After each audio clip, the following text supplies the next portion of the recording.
Rick Harrison spent decades building a multi-million-dollar empire around the gold and silver pawn shop. But by 2025, the whole thing started falling apart. 16 years of television fame ended abruptly. His own son walked away calling the show fake. And now the question everyone's asking is whether the business that launched it all can even survive what's coming next. Chapter 1: The Rise. Rick Harrison entered the world on March 27, 1965, in Lexington, North Carolina, born to Richard Benjamin Harrison Jr., a Navy man who ran a tight ship, and Joanne, who held the family together through quiet grief. They'd already lost Rick's older sister Sherry at age 6, a wound that never fully healed for anyone. When Rick turned 8, seizures started hitting him about once a month, and the aftermath left him bedridden for days at a time. While other kids ran around outside, he lay in darkened rooms, waiting for his body to recover. But those long hours alone gave him something unexpected. Books became his escape, particularly a 10-book series called The Great Brain, about a clever kid named Tom Fitzgerald who always had a scheme ready. Those stories rewired how Rick saw the world, teaching him to view problems as puzzles and money as something you could create through thinking instead of waiting.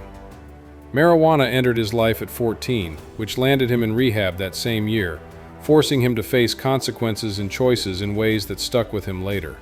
School became impossible because the seizures made him miss too many days, so he dropped out somewhere around 9th or 10th grade. Not from failing, but because life demanded a different path than the one his classmates were walking. By the early 1980s, Rick was hustling at Las Vegas swap meets, and he became the first teenager in town to sell fake Gucci bags.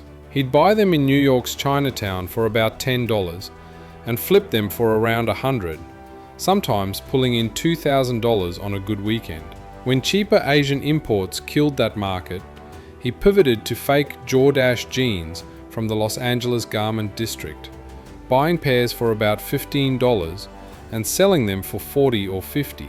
Then his girlfriend Kim got pregnant when he was 17. They welcomed Corey on April 27, 1983, just days after Rick turned 18, and he chose to marry her and take on the responsibility. 2 years later came another son, Adam, but the pressure of young parenthood mixed with Rick's non-stop hustling pulled the marriage apart by 1985. Rick took custody of both boys, which meant the stakes just got higher and the hustle had to get smarter, because now 2 lives depended on every deal he made. The entire Harrison family nearly lost everything in April 1981, when a real estate collapse in Kentucky wiped them out completely.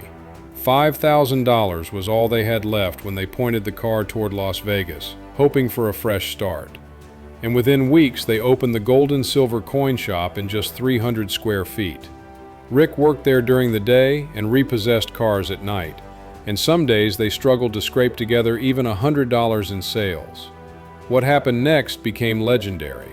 Las Vegas had a strange law on the books that no new pawnshop licenses could be issued until the population hit 250,000. And in 1981, the population sat around 25,000. City officials assumed that milestone wouldn't arrive for decades, but Rick refused to wait around hoping. Every single week for 8 years, he called the city statistician to track the population count. And in April 1989, the number finally crossed 250,000. Rick rushed to City Hall that same day and secured the license, and the gold and silver pawn shop opened that same month at 713 Las Vegas Boulevard. The first year turned a profit. By 2005, they were loaning out about $3 million annually, with an average loan between $75 and $150, and their interest income reached about $700,000 a year. That climb from arriving in Las Vegas with just $5,000 to running a thriving business happened through patience, calculation, and relentless consistency. Chapter 2: The Television Phenomenon. Rick spent years trying to change how people viewed pawnshops, and in 2003, he appeared briefly on Insomniac with Dave Attell, which gave him just enough exposure to keep believing a show could work. Production companies heard his pitch again and again, a family story wrapped inside a real business, and the first name he picked was Pawning History, until someone at Left Field Pictures suggested something catchier. Pawn Stars felt sharp and memorable, and after years of knocking on doors, the History Channel finally agreed. July 19, 2009 marked the first broadcast. The numbers came fast, and by January 2011, one episode pulled in 7 million viewers, becoming the most watched telecast in History Channel's run at that time. That same year, it became the second highest rated reality show in America, with 7.6 million viewers per episode, sitting right behind Jersey Shore. And soon it was airing in over 150 countries and translated into 38 languages. Pawn Stars became the History Channel's highest rated show, eclipsing even American Pickers in viewership and transforming reality television. The shop transformed overnight. Before Pawn Stars, they saw maybe 70 to 100 people a day, but by 2010, that number jumped to more than 1,000. By 2013, it reached more than 5,000 visitors daily, which forced Rick to spend $400,000 upgrading the showroom until it grew to about 15,000 square feet. An express pawn counter went in, and almost 30 new employees joined the staff to handle the flood of tourists and sellers who suddenly knew the name. 3 generations stood behind that counter, supported by expert appraisers who became celebrities themselves. Richard Harrison, the old man, watched over everything until he retired in 2017. Rick ran the show since he'd been there since age 13. Corey, known as Big Hoss, had started at age 9 and became the manager. Austin Russell, called Chumlee, joined at 21 and brought the jokes that softened the sharper arguments between the Harrisons. Mark Hall Patton from the Clark County Museum became the go-to expert for historical artifacts, while Rebecca Romney handled rare books and manuscripts, each bringing their own expertise that elevated the show beyond simple transactions. Rick made some of his biggest deals on camera, often consulting with specialist appraisers to verify authenticity and value. He paid $250,000 for 12 original drawings from Maurice Sendak's Where the Wild Things Are, after consulting with a vintage illustration specialist. A silver collection weighing 3,372 ounces cost him $111,000. A 1932 Lincoln Roadster went for $95,000, and only 112 of those cars were ever made. He bought a Les Paul guitar for $90,000 that once belonged to Mary Ford, verified by a music memorabilia expert. And then there was the Robosaurus, a 45-foot-tall, 31-ton, fire-breathing machine priced at $1 million that Corey joked was slightly out of his budget. The success spawned multiple spin-offs, including Cajun Pawn Stars and eventually Pawn Stars Do America in 2022. Which took the format on the road across different states. While competitors like Hardcore Porn on True TV and Storage Wars tried to capture similar audiences, none matched the authentic family chemistry that made Pawn Stars work. Chapter 3. The cracks begin to show. Behind all the success, Rick's personal life moved through a series of marriages that never quite lasted. After Kim came Tracy Harrison in 1986, and that marriage held until 2011, giving him one son together named Jake. Tracy stayed private and rarely appeared in the media, but records showed the couple grew distant over time as Rick spent more hours filming or running the shop than being home.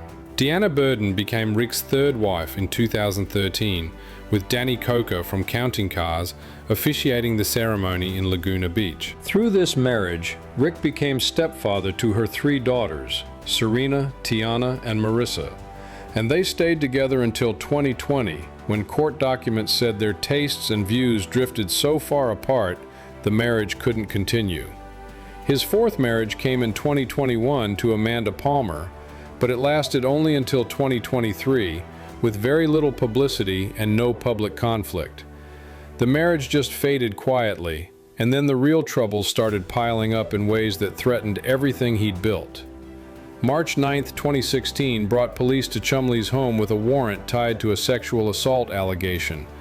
But what they found inside shifted the entire situation. Officers uncovered 12 firearms scattered around the house, a mix of handguns, revolvers, rifles, and shotguns, with some still loaded, plus marijuana, methamphetamine, drug paraphernalia, and stacks of ammunition. Most of it was locked inside a ground floor vault, but that didn't matter to the charges that followed. Chumlee suddenly faced 20 felony charges, covering drug possession and weapon offenses, and he spent one night in jail before posting a $62,000 bond. By May 2016, he took a plea deal, agreeing to plead guilty to a felony weapons charge and a misdemeanor attempted drug possession charge. The court sentenced him to 3 years of probation and counseling, and if he stayed clean until 2019, the felony would disappear from his record. The History Channel stayed completely silent on the matter. Pawn Stars kept airing without acknowledging anything happened, and industry insiders whispered that the network was distancing itself to protect the brand, while Chumlee vanished from events and interviews for months. Richard Harrison, the old man, died on June 25, 2018 at age 77, after a long fight with Parkinson's disease. Rick announced the news with a message that he had lost a friend, a father, and a teacher who'd worked beside him since 1989, and the show suddenly felt like it was missing the foundation that had held it all together. A year before his death, Richard made a decision that shocked everyone who knew the family. In 2017, he updated his will and left out his youngest son, Christopher, completely. And the document clearly stated that he loved Christopher, but had intentionally chosen not to provide for him. No reason was offered, no explanation given, and Rick, serving as executor, called it a private matter that wouldn't be discussed publicly. Chapter 4: Family Betrayal. The family turmoil exploded in 2022 when Joanne Harrison, Rick's mother, filed a lawsuit in Clark County, Nevada, accusing him of tricking her into signing away her 51% stake in the pawn shop while she was in the hospital years earlier. The suit claimed she had been in a coma at Valley Hospital around 2000 or 2001 and didn't understand what she was signing when Rick presented the papers. She said she never received proper accounting of her equity, cash, or silver assets, and she also pointed to a mysterious $3 million loan that she believed was taken out using her collateral without her knowledge. Rick's own mother accused him of stealing millions while she was unconscious in a hospital bed. That accusation hung over everything that came after, and the legal battle dragged on while Rick tried to keep the business running and the public image intact. January 19, 2024 brought tragedy that no amount of money or fame could fix. Rick's son Adam was found unresponsive in a Las Vegas guest house where he'd been living after a recent jail stay, and he was only 39 years old. The Clark County coroner ruled the cause of death as accidental fentanyl and methamphetamine toxicity, with both substances found at lethal levels in his system. Adam had battled addiction for years, moving in and out of rehab as Rick tried to pull him back from the edge. His death came during America's ongoing fentanyl crisis, which has claimed over 100,000 lives annually in recent years, making it the leading cause of death for Americans under 50. Relapse kept returning no matter how many times Rick paid for treatment, and by the end, Adam was stuck in a cycle he couldn't break on his own, becoming another casualty of the opioid epidemic that has devastated families across the country. Rick spoke openly about the loss in a way he rarely did about personal matters. He said there was nothing worse than losing a child, and he talked about placing Adam in rehab several times, watching him come out sober for a little while, then slip again. He never imagined it would end like this, with a phone call telling him his son was gone. Joanne passed away in 2024 at age 85, which meant that in just a few years Rick lost his father, his mother, and his son. The family that had built the gold and silver pawn shop together was falling apart, piece by piece. Chapter 5: The End of an Era. February 2025 brought the announcement that Pawn Stars was going on indefinite hiatus after 16 years and 23 seasons. The contract with the History Channel expired, and no renewal talks followed, and Rick announced that the show had no active contract and no plans to film again. Even the success of Pawn Stars Do America couldn't save the original format. The last season aired through April 2025, and the long-running series that had defined a piece of reality TV history was simply paused, with no one knowing if it would ever return. Months later, Corey Harrison delivered the final blow to any hope of a comeback. After filming Wrapped in June 2025, he announced he was moving to Tulum, Mexico, and would not return to the show under any circumstances. He said that all of them had been playing characters, and he felt it was time not to play one anymore, and his departure removed one of the show's most familiar faces while confirming what many suspected: the magic was gone, and the family dynamic that had made the show work for 16 years couldn't be recreated or forced back together. Chapter 6. What happens now? Rick Harrison's net worth sits around $8 to $9 million by 2025, built through real estate, restaurants, merchandise, event appearances, and the shop that still draws thousands of visitors each year. Some events pay him more than $1,000 per appearance, and his book License to Pawn became a bestseller that added to the pile. Rick isn't giving up, though. He began pitching a new version he calls Pawn Stars 2.0 to multiple networks including HBO, and nothing has been confirmed, but he stays hopeful about rebuilding the brand with a fresh concept and maybe a new cast that can capture what the original had. Industry insiders paint a different picture when they talk off the record. They say he's desperately trying to save himself from bankruptcy, and when you look at the pieces, it makes sense. The show that made him famous is gone. His son, who helped run the business, moved to another country and publicly called it all fake. His mother sued him for allegedly stealing millions, and his other son died from an overdose.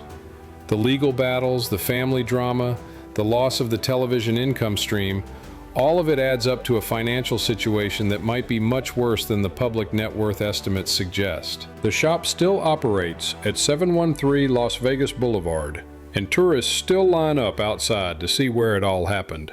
But without the show driving traffic, without Corey behind the counter, without the old man's wisdom, without Chumlee's antics, without Mark Hall Patton's expert appraisals, the question becomes whether it's really the same place that became a global phenomenon, or just a building trading on memories.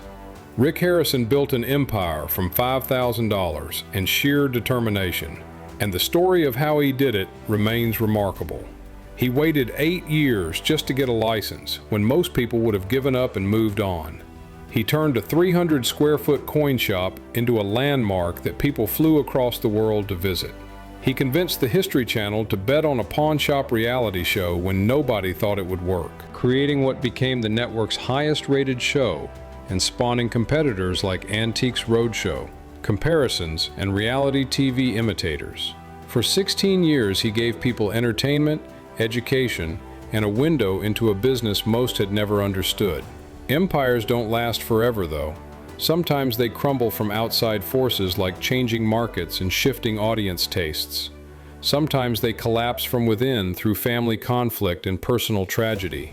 Rick's story shows us both happening at once, and the result is a business and a brand that might not survive in recognizable form. The fentanyl crisis took his son. The legal system questioned his handling of family assets. The television industry moved on to other things, and his own family walked away from what they'd built together. Whether Pawn Stars 2.0 happens or not, whether Rick manages to rebuild or not, one thing is certain about where things stand right now. The golden age of the gold and silver pawn shop is over, and what comes next is anyone's guess.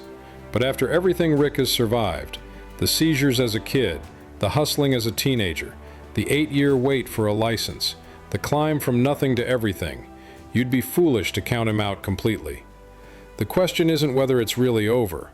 The question is whether Rick Harrison has one more comeback left in him, and whether this time the cost of that comeback is more than he can afford to pay.